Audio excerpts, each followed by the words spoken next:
মা কলিজার মধ্যে যেন গো আগুন জ্বলতেছে।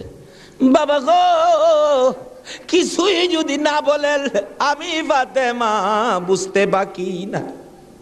ফাতেমা রে যা, আমার আদুরের নাতি দইকে লইয়া চল বাড়িতে যায়। ফাতেমা একটু পরে পরে চোখের পানি মুছে, মাবুদ আমার সন্তান বুঝি কুরবানি কবুল হয়ে গেছে। আমার আল্লাহ কই ফাতেমা রে, সন্তানের জন্য মায়ের দোয়া আমি আল্লাহ কবুল করেছি। লম্বা ঘটনা। ঈদের দিন সকালবেলা হাসাইন হুসাইন দুই ভাই বাড়ির বাহিরে দেখতেছে অনেক ছোট্ট ছেলেরা নতুন জামা পরে ঈদগায় যায়। দৌড়ায় ডাকতেছে, মা সকল ছেলেরা নতুন জামা পরে ঈদের দিন, আমরা দুই ভাইয়ের নতুন জামা কোথায়? নতুন জামা দিবেন না? ফাতেমা বলে, জামা তো তোমাদের হয় নাই, তাহলে কিন্তু আমরা গোসল করব না, ঈদগায় যাব না। ফাতেমা বলেন, বাবা তোমরা দুই ভাই গোসল করে আসো, আসলেই তোমাদের নতুন জামা দর্জি দেয়া যাবে, গোসল করতে যাও। দুইজন গোসল করে আর কয় নতুন জামা বলে দিয়ে যাবে। মা বলছে, আমরার মা তো জীবনে মিথ্যা কথা কয় না। আরেকজনে কয়, দুই ভাই তো, এক ভাই কয় নতুন জামা পামুনি, আরেকজনে কয় জামা যদি না পায় আমরা মারে কি কমু, গোসল করো, চলো গোসল করে যায় দেখি না পাই কিনা। ফাতেমা গোসলখানায় সন্তান পাঠায়া 2 রাকাত নামাজ পড়ছে। বলুন কি করছে? ওহানের মার আর আসেনি নামাজ নাই। এলাকায় তো হুসাইনের পাগল জন্ম হয় না, এলাকায় তো হুসাইনের রক্তের প্রতিদান দেওয়ার মানুষ দেশে হয় না। ওহানের মাদের মধ্যে এই আদর্শ নাই। ফাতেমা 2 রাকাত নামাজ পড়ে হাত বাড়াইছে, মাবুদ আমি তো বলেছি গোসলের পরে জামা পাবে, তারা যদি গোসল করে আইসা জামা না পায় তারা বলবে নবীর মেয়ে হইয়া আমরার মা মিথ্যা কথা কয়, জান্নাতি মহিলাদের সর্দারিনী হইয়া আমাদের মা মিথ্যা কথা কয়। মাবুদ গো আমার ইজ্জত রাইখো, ও মাবুদ আমার ইজ্জত রাইখো, আমার 2টা কলিজার টুকরা সন্তানের জন্য 2টা জামার ব্যবস্থা তুমি আল্লাহ করো। এ ডাক দিছে, মায়ের দোয়া তো কবুল। আল্লাহ বলেন, জিবরাইল জান্নাত থেকে 2টা সুন্দর পাঞ্জাবি হাসাইন আর হুসাইনকে দিয়ে আসো। 2টা পাঞ্জাবি নিয়ে হাসাইন হুসাইনের বাড়ির সামনে হাজির। হাসাইন হুসাইন কোথায়? তোমাদের জামা তো তৈয়ার হয়েছে। কিতাবে আসছে জামাগুলির রং ছিল একটা সবুজ আর একটা লাল। 2 ভাই দৌড়ায় আসছে, কোনটা নিবা? জিবরাইল মানুষের বেশ ধরে ডাকতেছে, কোনটা নিবা? হাসাইন বলেন, আমারে সবুজটা দেন, সবুজটা দেন। হুসাইন বলেন, আমারে লাল জামা দেন। 2 জনে জামা হাতে নেয় আর বাড়ির ভিতরে রুমের ভিতরে মা ফাতেমার কলিজা দরফর শুরু করছে। মনাদাত শেষ করে বাহিরে আসেন, কেন আমার কলিজা দরপর করে? এমন সময় 2 সন্তান 2টা জামা লইয়া মায়ের সামনে হাজির। মা দেখো কত সুন্দর জামা দর্জি আমাদেরকে দিয়ে গেলেন। ফাতেমা একটা চিৎকার মারছে, সন্তানেরা রে জামা গায়ে লাগাইস না, কেন জানি আমার কলিজা দরপুর করে রে, এই জামার মধ্যে কি হাকিকত রয়ে গেছে আমার বাবার কাছে জানতে হবে। 2 জামা লইয়া 2 সন্তান লইয়া নবীজির কাছে যাইতেছে। এই পাশে জিবরাইল এসে বলে, হুজুর গো হাসাইন আর হুসাইন জামা নিয়ে আসতেছে হাকিকত জানার জন্য, আপনি বলে দিয়েন সবুজ জামা হাসাইন নিয়েছে। হাসাইন তো আপনার উম্মতের নাজাতের জন্য কুরবানি 2 ভাইয়ের বেলায় কবুল করেছে আমার আল্লাহ। হাসাইন সবুজ জামা নিয়েছে, আপনার উম্মতেরা হাসাইন কে বিষ খাওয়াইয়া সবুজ করে দুনিয়ার থেকে বিদায় করে দিবে। আপনার আদরের নাতি হুসাইনকে লাল জামা যার হাতে দেখবেন আপনি মনে করবেন কারবালার জমিনে এ হুসাইনকে বল্লম তীরের আঘাতে লাল লাল করে দিবে। আমার নবী হাসাইন হুসাইন কাছে আসলে অন্য সময় খুশি হতেন, আজকে দেখে দূর থেকে চোখের পানি ছেড়ে দিলেন। ফাতেমা বলেন, বাবা গো অন্যদিন খুশি হইতে আজকে কেন কান্দো বুঝতে পারতেছি না। আমার নবী বলেন, ফাতেমা রে আয় আমার হাসাইন আর হুসাইন লইয়া। 2 জনকে বুকে লইয়া কান্দে, বাবু আমার উম্মতের নাজাত দিবানি। আজকে যে হাসাইনের হুসাইনের মায়া নাই, সেই নবীর মহব্বত নাই, সেই ফাতেমার জীবনী আমাদের কাছে নাই, আহলে বায়াতের চিন্তা আমরা কেউ করি না। নবীজি কুল থেকে ছেড়ে দিলেন, হাসাইন আসো তোমার জামাটা খুব সুন্দর হয়েছে। হুসাইনকে টাইনা বুকে ধরে বলেন, হুসাইন রে তোর জামাটাও খুব সুন্দর হয়েছে। জিবরিল বলেন হুজুর গো, হাসাইনকে তো বিষ পান করাইয়া জোহর খাওয়াইয়া মারবে, হুসাইনের মৌতের কথা যদি বলি আমি জিবরাইলও সইতে পারি না। তো নির্মম ভাবে হুসাইনকে কারবালার জমিনে গো আপনার উম্মতেরা, হারাও মুসলমান, হারাও কি নামে না কামে? বল নামে না কামে? নামে। একটা হলো নামে মুসলমান, আরেকটা আছে কামে মুসলমান। মুসলমানের ভাগ দুইটা, একটা হলো এজিদি মুসলমান, আরেকটা হলো হুসাইনি মুসলমান। আপনারা কোন মুসলমান হবেন? আরো জোরে কোন কোন মুসলমান হবেন? এটা হলো কামের মুসলমান, আর এজিদি মুসলমান হলো নামের মুসলমান। আমার নবী মাবিয়ার ছেলে ছিলেন এজিদ। মাবিয়াকে রাসূল বলেছিলেন, মাবিয়া তুমি কিন্তু বিয়ে করো না। তাহলে বোঝা গেল বিয়ে করলে যে এই বিপদ হবে আমার রাসূল জানতেন। জানতেন কিনা? আরো জনে কোন জানতেন কিনা? ইমাম সাহেব, আপনাদের ইমাম সাহেব আগে ওয়াজ করছেন, আমার রাসূল যে জানতেন এই ঘটনা সুন্দর করে ওয়াজ করছেন। কোন কোন ভাইয়ের আছে এগুলি আবার যুক্তি তুলে ধরে, রাসূল যদি জানতেনই তাহলে উহুদের জমিনে রাসূল মাইর খাইলেন কেন? যে জানবেন মাইর খাবেন কিন্তু জান না কেন গিয়ে মাইর খাইলেন, কথাটা কিন্তু যুক্তিসঙ্গত, কি বলেন ঠিক কিনা? আমি এই ভাইকে বলবো অনেক সময় জান নাও যাইতে হয়। আজকে মনে করেন আপনার বাবার মার্কেট, আপনার বাবা মার্কেট করে দিয়ে গেছে, এটা আপনার পিতৃ সম্পত্তি। অন যদি কিছু মানুষ জোর করে যদি সম্পত্তি দখল করতে চায়, আপনার বাবার সম্পত্তি জোর করে তারা নিবেগা, আচ্ছা আপনার জান থাকবে না যাবে এই চিন্তা করবেন আপনি? এই সম্পত্তি উদ্ধার করতে যাবেন না? উদ্ধার করতে গিয়ে অনেক সময় লোক মারাও যায়, তারপরও কি এই সম্পত্তি কি ছাইরা দেয় নাকি?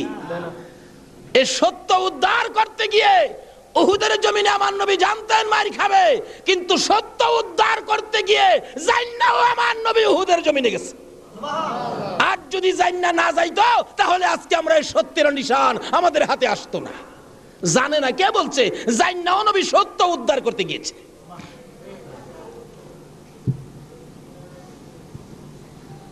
বলতেছিলাম দয়ার নবী, মায়ার নবী বলতেছেন, জিবরাইল আমার উম্মতের নাজাতের জন্য কবুল হয়েছে, কবুল হয়েছে।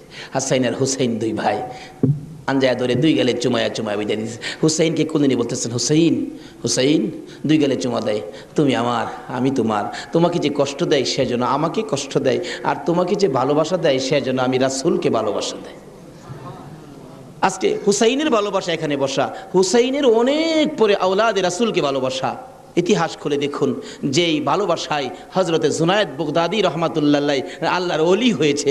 জুনায়েদের জীবনী খুললে পাওয়া যায়, জুনায়েদ ইরাকের বাদশার পালিত পালোয়ান ছিলেন। এত বড় পালোয়ান ছিলেন, বাবারে বাবা। ইরাকের বাদশাহ একদিন বলেন, জুনায়েদ এত খানা তোমাকে খাওয়াই, এত টাকা বেতন তোমাকে দেই, তুমি কত বড় পালোয়ান হইলা, তোমার শক্তি তো আমি দেখলাম না, আমাদের তো দেখা দরকার ছিল। জুনায়েদ বলেন, ঘোষণা দেন না, ইরাকের জমিনে এমন কোনো মারপোলা নাই আমাকে কুস্তির মধ্যে পরাজয় করবে, আমি বিজয়ী হব। যদি কেউ পরাজয় করতে পারে বলে দেন 10,000 টাকা পুরস্কার। একটা ঘোষণা সাধারণভাবে আমাদের দেশের হিসাবে দিলাম বোঝার জন্য।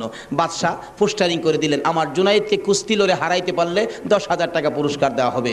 আর ওদিক দিয়ে এই পোস্টার দেখলেন নবীজির আওলাদ, নবীজির বংশের একটা লোক 3 দিন পর্যন্ত বাচ্চাদের মুখে খানা দিতে পারে না, গরিবী অবস্থা, হাঁটতেছে, রোজগারের তালাশে ঘুরতেছে, কোনো রোজগারের বাও হলো না, বাচ্চারা না খাইয়া 3 দিন পার হয়ে গেল।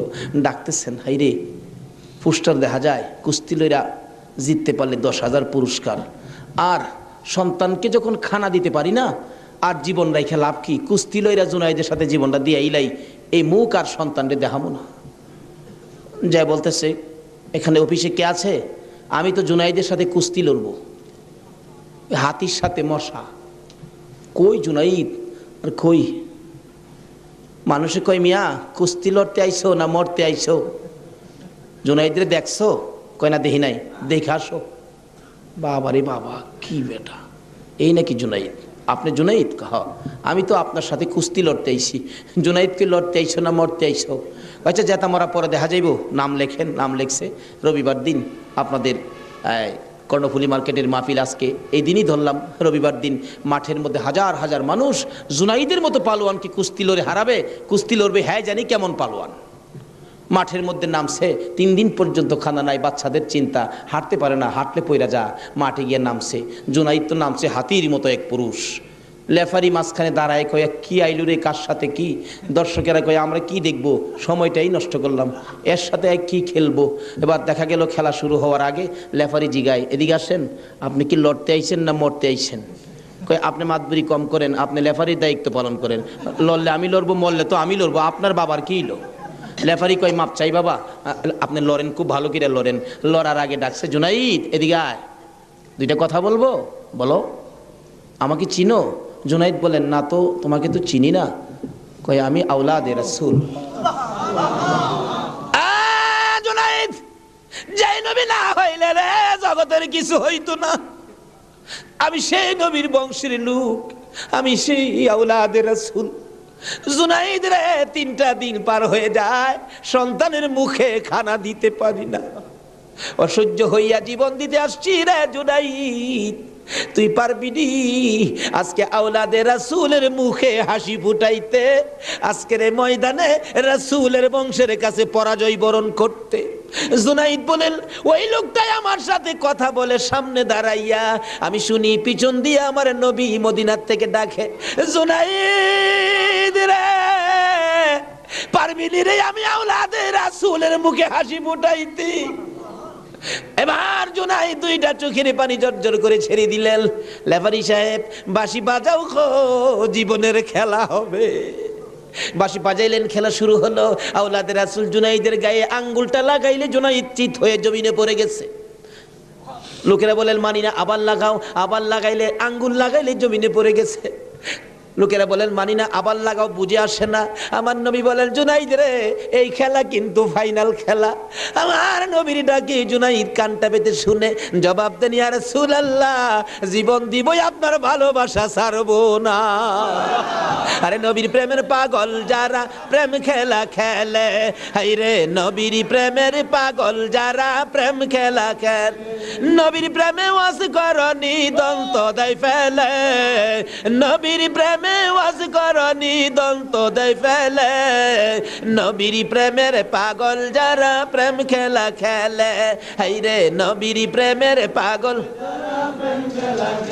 হানজালা পাগল ছিল, নবীর প্রেমে জীবন দিল, হানজালা পাগল ছিল, নবীর প্রেমে জীবন দিল, গোসল করাইলো তারে ফেরেশতার দলে, গোসল করাইলো তারে ফেরেশতার দলে, নবীর প্রেমের পাগল যারা প্রেম খেলা খেলে, এই রে নবীর পাগল ছিল আবু বকর, প্রেম দরিয়াই দিল সাঁতার, পাগল ছিল আবু আর প্রেম দরিয়াই দিলেন সাঁতার, হাসর মিজান পারি দিবে সেই প্রেমের বলে, হাসর মিজান পারি দিবে সেই প্রেমের বলে, নবীর প্রেমের পাগল যারা প্রেম খেলা খেলে, এই রে নবীর প্রেমের বাঁধতেছিলাম আওলাদে রাসূলের প্রেম আর ভালোবাসায় জুনাইদ খেলার মাঠে জীবন দিয়ে দিলেন, হাইরা গেলেন, জীবনের সকল মান সম্মান বিলীন করে দিয়ে আওলাদে রাসূলের মান বাড়াইয়া দিলেন। লোকেরা বলেন, জুনাইদ গো, এ বাদশার দরবারে আর যাইও না, মজার খানা আর পাইবা না, মোটা অঙ্কের বেতন তোমাকে আর দেওয়া হবে না, এ বাদশার কাছে আর যাইতে পারবা না। জুনাইদ মাথাটা নিচে দিয়ে 2টা চোখের পানি ছেড়ে ছেড়ে ডাকে, রে মাঠের ময়দানের লোকেরা, আমি এই বাদশার দরবারে আর যাইতে চাই না, আমি দুজাহানের বাদশার দরবারে রওনা হয়েছি। জুনাইদ 2টা চোখের পানি ছেড়ে ছেড়ে বাড়ির ভিতরে ঢুকলেন। লোকেরা জিগায়, জুনাইদ গো, এইভাবে কেন কান্দো বুঝতে পারতেছি না। লোকদের সাথে জবাব দেয়, সঙ্গীরা রে, আমার রাসূল আমারে ডাক দিছে রে, আমি রাসূলের ডাকে কিছু কাজ করেছি, আমার মনে বড় আশায় আমার কাজে রাসূল খুশি হয়েছে কি। জুনাইদ বলেন, এশারের নামাজ পড়ে আমি যখন বিছানায় শুইলাম, একটু পরে দেখি রাসূল আমার ঘরে হাজির, আমার মাথায় হাত বুলাইয়া ডাকে, জুনাইদ রে, নিজের সব বিলীন করে দিলে, আমি নবীর ভালোবাসায়, আমার আওলাদের ভালোবাসায় এত সব শেষ করে দিলে রে জুনাইদ, আমি সইতে পারি না। আয় রে জুনাইদ, আজকের থেকে তুই খালি জুনাইদ না, তোর মাথায় পাগড়ি পরাইয়া দিলাম, আজ থেকে নবীর ভালোবাসার বিনিময়ে তুই আউলিয়াদের মাথার তাজ হয়ে গেছো।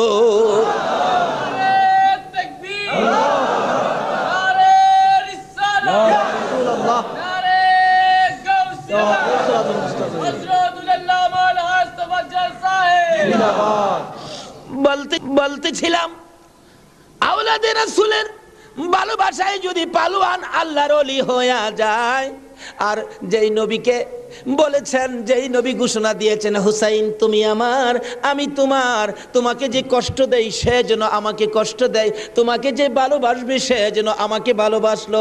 বলুন আজকে যারা হুসাইনের ভালোবাসায় বসে আছেন গো, বলুন আমার নবী ভালোবাসা দিবে কিনা? আমার নবী যাকে ভালোবাসে আল্লাহ তাকে ভালোবাসবে কিনা বলুন তো? কষ্ট হইতেছে ভাই? কারবালায় যাচ্ছি, আর আধা ঘন্টা সময় দেবেন? মাশাআল্লাহ, আল্লাহ কবুল করো সকলে বললাম। লম্বা ঘটনা, কারবালার ওয়াজ 1 বছর করে শেষ করা যাবে না। আমি সংক্ষেপ করে মেন কথাগুলো আপনাদের সামনে তুলে ধরতেছি। এবার আমার নবী বলেন, ফাতেমা রে, ফাতেমা আমার 2 নাতিকে নিয়া তুমি ঘরের ভিতরে যাও, আমার কেন জানি কলিজায় আগুন জ্বলছে, আমি হাসাইন হুসাইনকে দেখলে আমার সহ্য হয় না। হাসাইন হুসাইনকে নিয়ে যখন চলে যায়, আমার নবী কাঁদে।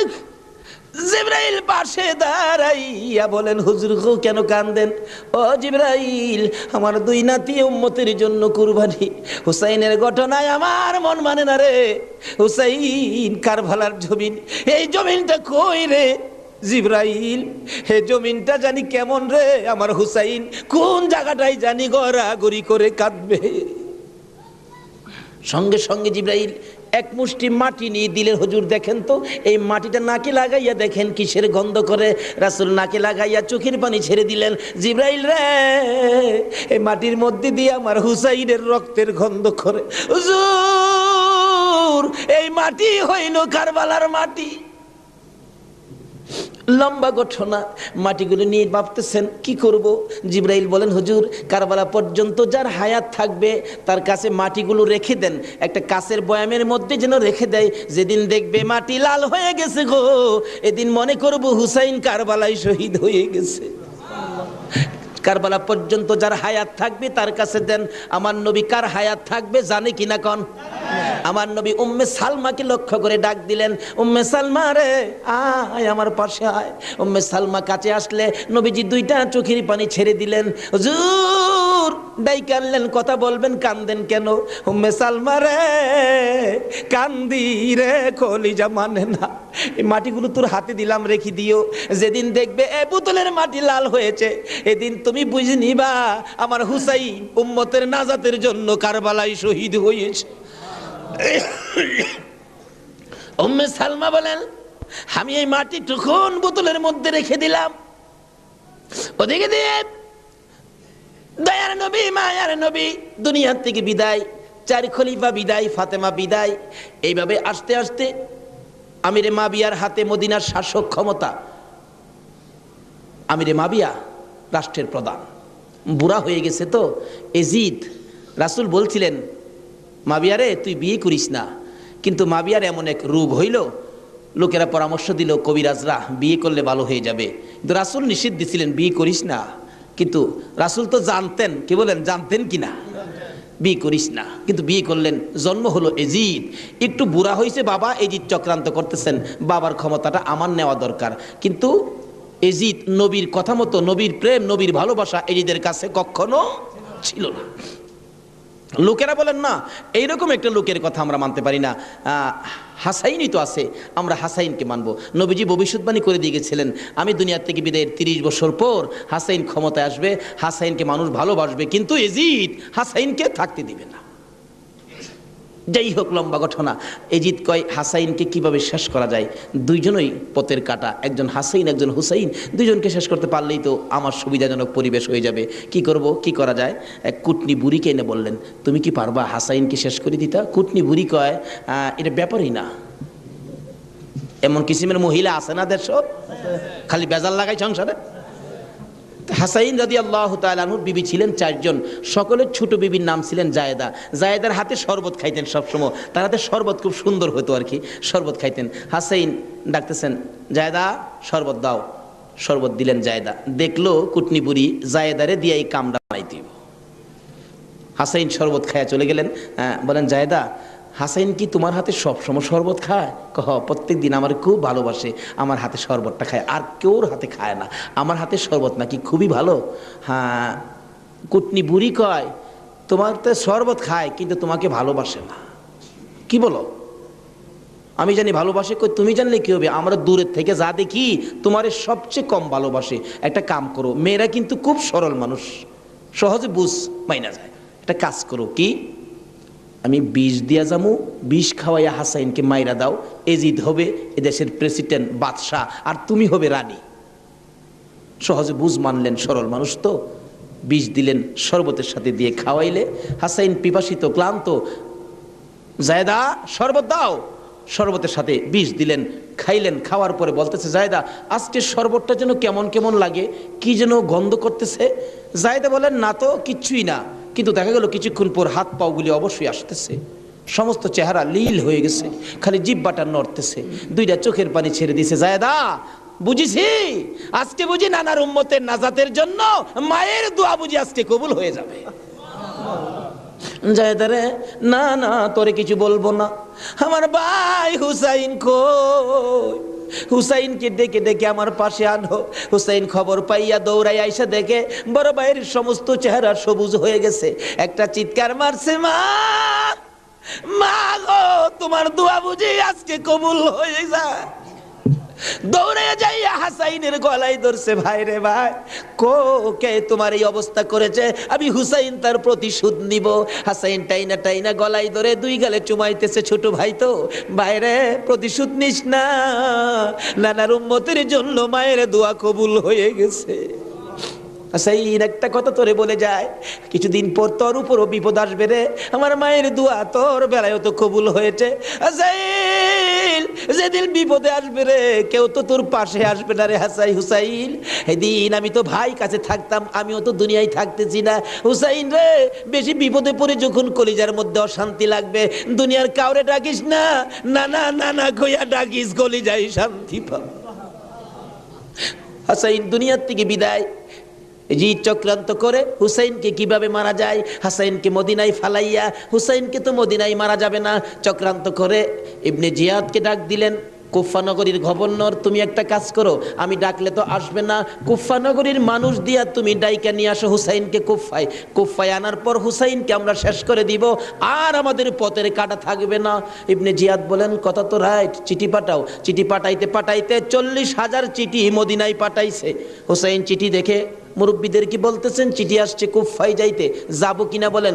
মুরব্বীরা চিঠি দেখে বলেন, হুসাইন রে, কুফার চিঠির রং ভালো দেখা যায়, কুফার তরবারির ব্যবহার ভালো হবে না। হুসাইন, আমরা অন্তত পক্ষে তোমাকে যেতে দিব না, হাসাইনের ব্যথাই তো আমরা বলতে পারি না, তোমাকে যেতে দিব না। 40,000 চিঠি, বলুন কয় হাজার চিঠি? মুরব্বীরা বলে এত চিঠি আছে, দাঁড়াও দেখি একটু পরামর্শ করে। একটা মিটিং করলেন, হুসাইনের পক্ষ থেকে কুফায় তোমরা কে যাইবা? আমাদের নিজেদের লোক যায়, হুসাইন পক্ষ থেকে একটা লোক কুফায় যায়, নিজেদের লোকের কোনো খবর